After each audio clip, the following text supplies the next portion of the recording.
ओम नमो भगवते वासुदेवाय. बालभक्त ध्रुव भगवंतांची प्रार्थना करतोय. भक्तिं मुहुः प्रवतां त्वयि प्रसंगो भूयाद अनंत महतां ममदाशयानां येनां जसोल्बण मुरुं व्यसनं भवाब्धिं नेष्ये भवद्गुणकथा मृतपानमत्तः. तो म्हणाला, भगवंता, मला अशांचाच संग द्या, अशा लोकांचाच सहवास मला मिळावा की ज्यांची हृदय अतिशय शुद्ध आहेत, निर्मळ आहेत, कुठल्याही प्रकारचे दोष अहंकारादी त्यांच्या ठिकाणी नाहीत, असे जे कोणी महात्मा लोक असतील यांचाच मला आपण सहवास द्यावा आणि ज्यांच्या अंतःकरणामध्ये आपल्याबद्दल अखंड तैलधारेवत भक्तिभाव वाहतोय, ती भक्तिधारा प्रवाहित आहे, अशांचा संग द्या. कारण त्यांच्या सहवासामध्ये आपल्या गुणांचं वर्णन ऐकताना, आपल्या लीलांचं वर्णन ऐकताना, आपल्या चरित्रातल्या कथामृताचं अधाशासारखं पान करताना मी अतिशय उन्मत्त होईल की जेणेकरून आजूबाजूच्या ह्या विषयी जगाचं भान मला राहणार नाही.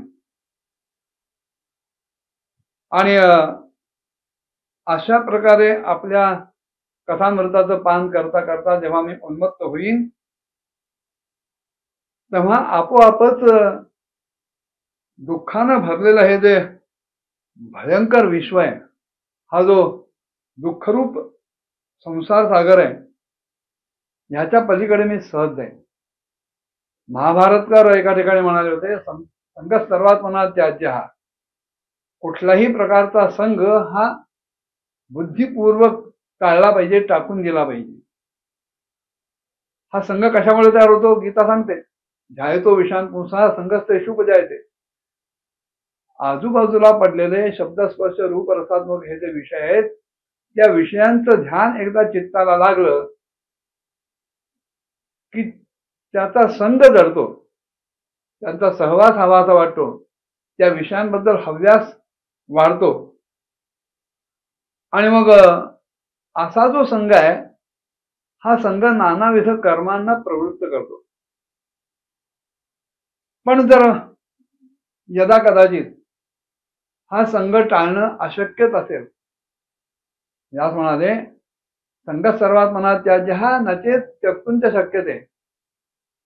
कारण मनुष्य म्हटला की तो कुठल्या ना कुठल्या तरी संघात असणारच असणार, निसंग राहूच शकत नाही. इतके विषय आजूबाजूला पडलेले असतात, सहज कुठेही त्या विषयांकडे ध्यान गेलं की ते विषय नाना प्रकारच्या इंद्रियातून आपल्या चित्तामध्ये प्रवेश करतात. तेव्हा जर संघ टाळणं शक्यच नसेल तर मला किमान पक्षी तो संतांचा तरी संघ पकडा. नचेत त्यक्तुंच शक्यते सच सत्सु विधातव्या. संघ करायचाच असेल, सहवास करायचाच असेल तर मग निदान तो संत सत्पुरुषांचा तरी संघ धरावा. का? ते म्हणाले, संत संघस्य भैषजम, की ह्या अन्य दुसंगांमुळे जे चित्ताला क्लेश होतात, माणसं नानाविध या भवरोगांमध्ये पिचत राहतात, त्याच्यावर एकमेव जालिम उपाय जर कुठला असेल, औषध जर कुठलं असेल तर ते म्हणजे संतांचा संघ. संत काय करतात? तेन स्मरंती अतितराम प्रेमीश मर्चम येचान वद सुहृद ग्रहवित्तदाराः ये त्वब्जनाथ नाभ भवदीय पदारविंद सौगंध्य लुब्ध हृदयेषु कृत प्रसंगाः. कारण हे जे संत सत्पुरुष आहेत, यांचं चित्त केवळ आपल्या चरणकमलांचा जो सुगंध आहे त्याच्यावरच चित्त मोहित होतं. आणि असे महानुभाव, असे सत्पुरुष केवळ आपल्या चरणकमलांचा संग करत असल्यामुळं, आणि तो संग करत असताना एरवी प्राणीमात्रांना जे अत्यंत प्रिय आहे, स्वतःचं शरीर, शरीरा संबंधाने येणारे पुत्र मित्र, घरदार, पत्नी, आई वडील, हे जे सगळे संबंधी आहेत, ह्या संबंधींचं, ह्या अन्य जीवांचं त्यांना स्मरण सुद्धा राहत नाही, शुद्धही त्यांना नसते, आणि ते केवळ आपल्या चरणकमलांची उपासना करण्यात दंग असतात. तेव्हा असे जे कोणी संत सत्पुरुष आहेत, साधू आहेत, सज्जन आहेत, अशांचा संग मला आपण घडवावा, की जेणेकरून माझं मन अन्य विषयांकडे आकृष्ट न होता, विषयांमुळे विचलित न होता, केवळ आपल्याच ठिकाणी एकाग्र राहील, आपल्याशीच एकनिष्ठ राहील. तिर्यंग नगद द्विज सरीसृप दैव दैत्य मत्याभिस परिचितम सतसत विशेषम रूपम सविष्ट मजते महदाद्यनेकम नातः परम परम वेद्मीन यत्र वादः. भगवंता, आपण अजन्म आहात, आपल्याला जन्म नाही, त्यामुळे आपल्याला मृत्यू नाही, आपण अमर आहात. तेव्हा अशा परमेश्वरा, माझ्या बुद्धीला काही मर्यादा आहे. पशु, वृक्ष, पर्वत, पक्षी, सरपटणारे प्राणी, देवता, दैत्य आणि मनुष्य किंवा अन्य जीव, ह्यांनी भरलेलं आणि महदादी अनेक तत्वांच्या कारणांनी संपन्न असलेलं हे जे आपलं सदसदात्मक स्थूल विश्वरूप आहे, एवढंच मला कळतं, त्याचंच मला ज्ञान करून घेता येतं. पण ह्याच्या पलीकडे काही आहे. काय आहे पलीकडे? ह्याच्या पलीकडे ध्रुव म्हणतोय की आपलं परमस्वरूप आहे, आणि ते स्वरूप इतकं अगम्य आहे की वाणी सुद्धा तिथपर्यंत पोहोचत नाही. शब्दांच्या चिमटीमध्ये जर आपलं स्वरूप वर्णन करायचं म्हटलं तर ते केवळ अशक्य आहे. यतो वाचो निवर्तन्ते अप्राप्य मनसासह, असं श्रुती म्हणते. तेव्हा असं जे आपलं स्वरूप आहे ते काही मला जाणता येत नाही, मला कळत नाही. मला फक्त हे जे लौकिक व्यवहारातलं जे जग आहे तेवढंच मला कळतं. पण हा जर संत संग मला जडला तर त्यांच्या कृपेने, त्यांच्या अनुग्रहामुळं मला आपलं यथार्थ स्वरूप जे आहे ते कळू शकेल. कल्पांत तदखिलं जठरेण गृह्णन् शेते पुमान सुदृग अनंत सखस्तदंके यन्नाभिसिंधु रुहकांचन लोकपद्म गर्भे जिमान भगवते प्रणतोस्मी तस्मै. ध्रुव भगवंताजवळ प्रार्थना करताना म्हणतोय की कल्पांत होताना, ज्यावेळेला कल्पाची अखेर होते, त्यावेळेला योगनिद्रेमध्ये असलेला जो परमपुरुष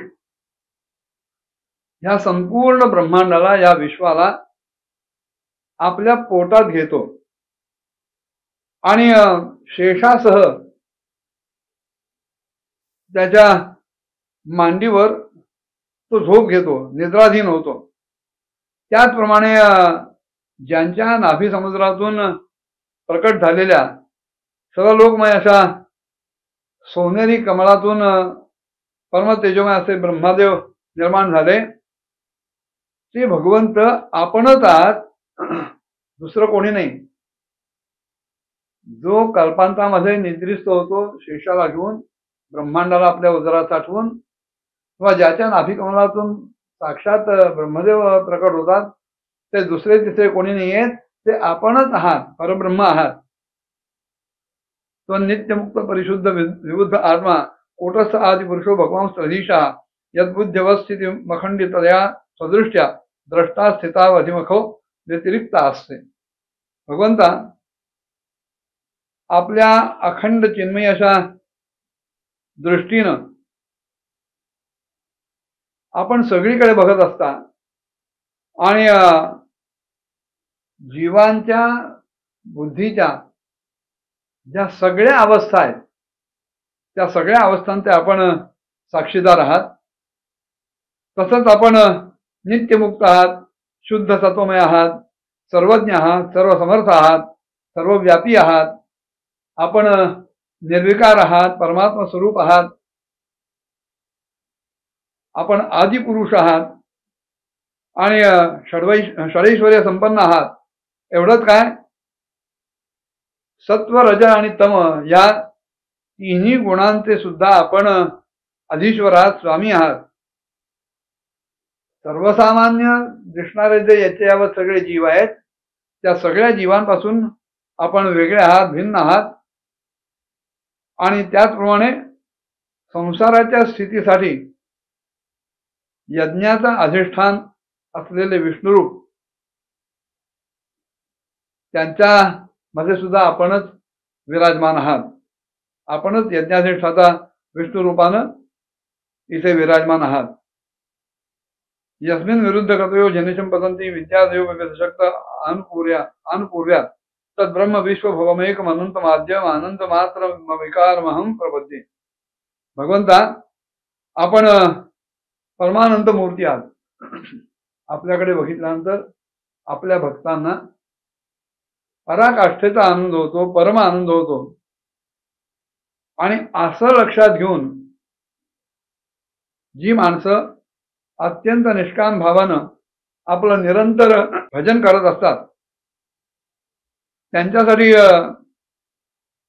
राज्य, ऐश्वर्य, बाकी श्रीमंती ह्याच्या प्राप्तीपेक्षा सुद्धा आपल्या चरणकमलांची प्राप्ती हे सर्वात उच्च आणि खरं फळ आहे. जरी व्यवहारात आपल्याला असं दिसतं की गाय आपल्या पाडसाला जन्म दिल्याबरोबर लगेचच दूध पाजते आणि व्याघ्रादिकांपासून आपल्या बछड्याचं संरक्षण करण्याचाही प्रयत्न करते. तसंच भगवंता तुमच्याबद्दलही म्हणता येईल. तुमच्यामुळेच आम्ही सगळे जीव जन्माला येतो. आपणच आम्हाला या विश्वामध्ये जन्माला घालता आणि जन्म दिल्याबरोबर त्या क्षणापासून आमच्या सगळ्या सकाम जीवांच्या सगळ्या कामना आपण पूर्ण करता. आणि नुसत्या कामना पूर्ण करता असं नाही, तर भयपूर्ण असा भीती दाखवणारा हा जो संसार आहे, त्या संसारापासून आपण आमचं रक्षणही करता.